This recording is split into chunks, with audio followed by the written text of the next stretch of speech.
Ekstremitas kranial. Di sini kami akan menjelaskan tentang ekstremitas kranial.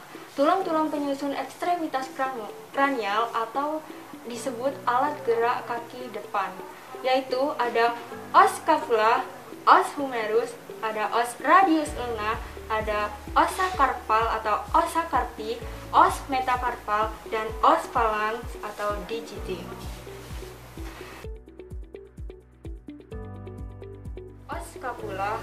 Os scapula terletak di paling proksimal pada ekstremitas cranialis atau alat gerak kaki depan. Nah, ini adalah preparat dari os scapula hewan sapi.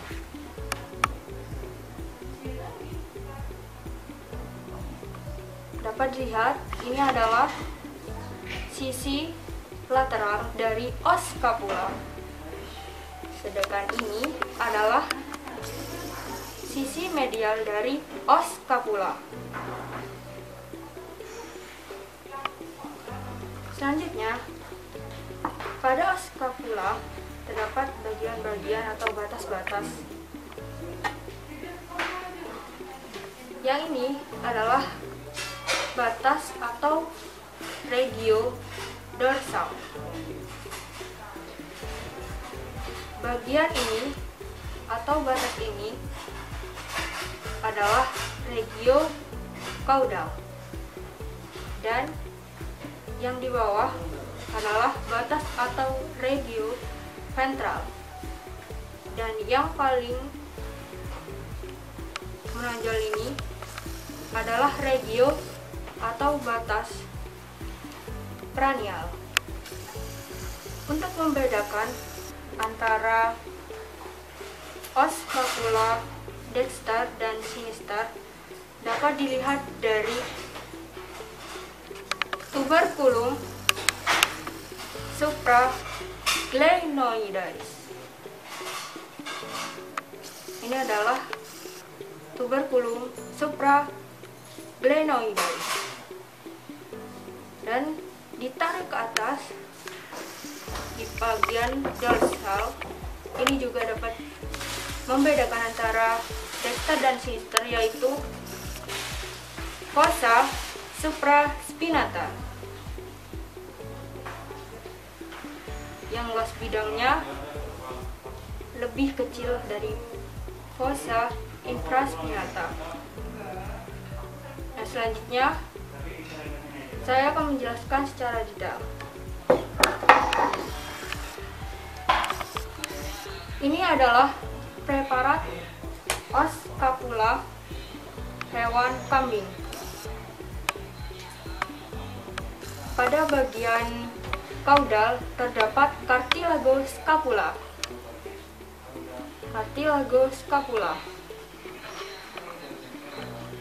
Ini penampakan dari tampak lateral, dan ini tampak medial cartilago scapula. Selanjutnya, pada os scapula terdapat dua fossa yang dipisahkan oleh lekukan yang menonjol, yaitu yang dinamakan spina scapula. Nah, spina scapula ini akan membentuk acromion, dan acromion ini tidak terdapat pada semua hewan, melainkan hanya pada ruminansia, kambing, sapi, ataupun domba. Ini acromion. Nah, di bagian dorsal spina scapula terdapat fossa supraspinata yang luas bidangnya lebih kecil, dan bagian ventral dari spina scapula terdapat fossa infraspinata yang luas bidangnya lebih besar. Lanjut, kita ke bagian kranial. Ini ada bentukan seperti leher pada os scapula yang dinamakan column scapula. Ini penampakan kolum scapula pada bagian lateral dan ini pada bagian medialnya. Nah, ini kolum scapula. Selanjutnya, di bagian cranialnya lagi terdapat tuberculum supraglenoidalis. Ini. Dan di cranialnya lagi terdapat cavitas glenoidalis, tempat menempelnya atau tempat bertautannya nanti bersama caput humerus. Nah, di sini dapat dilihat antara sisi lateral dan sisi medialnya. Ini adalah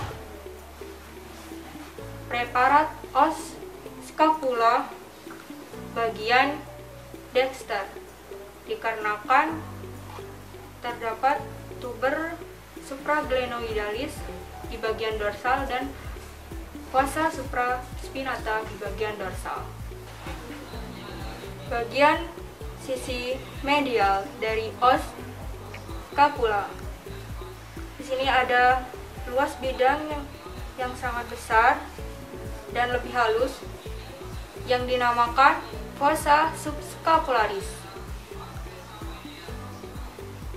Dan di samping kanan dan kiri atau dexter sinisternya terdapat bidang yang lebih kasar yang dinamakan fascia serrata.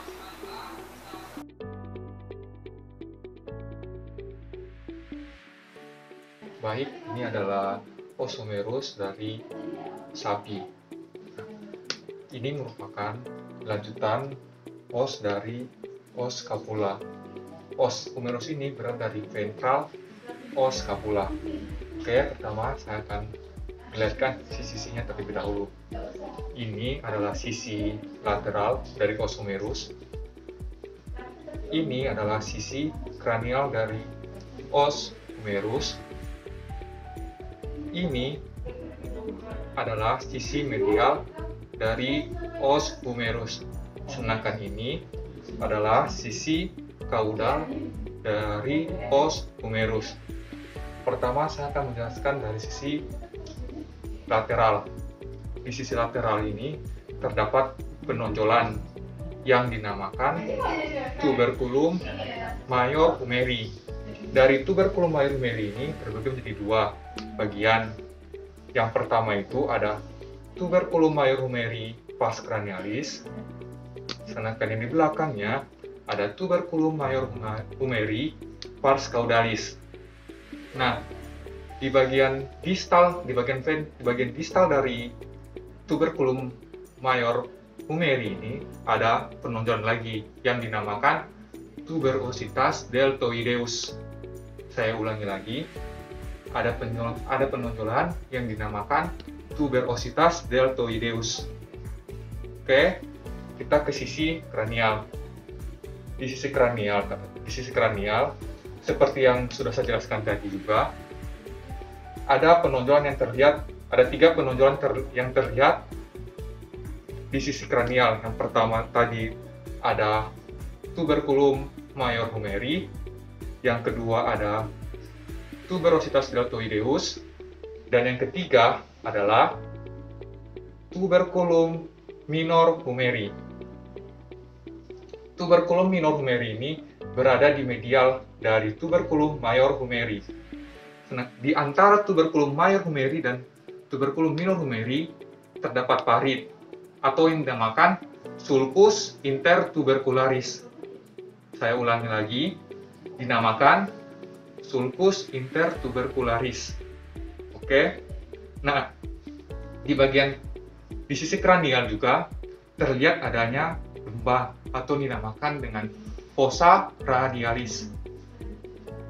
Fossa radialis hanya terlihat dari arah kranial os humerus. Saya ulangi lagi, fossa radialis hanya terlihat dari sisi kranial os humerus. Oke, kita ke sisi medial. Sisi medial yang terlihat hanya tuberculum minor humeri. Tuberculum minor humeri dan sebagian kaput humeri. Oke, kita ke sisi kaudal. Nah, di sisi kaudal, di bagian proksimal dari os humeri ini ada dinamakan kaput, yaitu kaput humeri atau kepala dari tulang humerus ini. Ini adalah kaput humeri, dan selanjutnya sama seperti di kranial, di kaudal juga itu terdapat lembah atau dinamakan fossa olecranon. Saya ulangi lagi, ini dinamakan fossa olecranon. Fossa olecranon ini merupakan tempat pertautan antara olecranon dari os ulna dengan os humerus itu sendiri. Oke, kita ke bagian kranial lagi, maaf, kita ke bagian kranial. Di sini ada yang dinamakan condylus. Condylus itu sendiri dibagi menjadi dua. Ada condylus medialis dan condylus lateralis. Oke. Nah, perlu diingat, condylus medialis itu lebih besar daripada condylus lateralis. Ini adalah condylus lateralis, dan yang ini adalah condylus medialis. Di condylus ini, di tepi condylus ini dinamakan epicondylus. Ini epicondylus lateralis, ini epicondylus medialis. Terima kasih yang sudah menyaksikan video kali ini. Semoga bisa memberikan manfaat dan ilmu kepada semuanya, terutama kepada rekan-rekan veteriner. Jika ada masukan, silahkan langsung komen di bawah, boleh, atau menghubungi admin di description box. Terima kasih saya ucapkan. Bye-bye. Salam veteriner.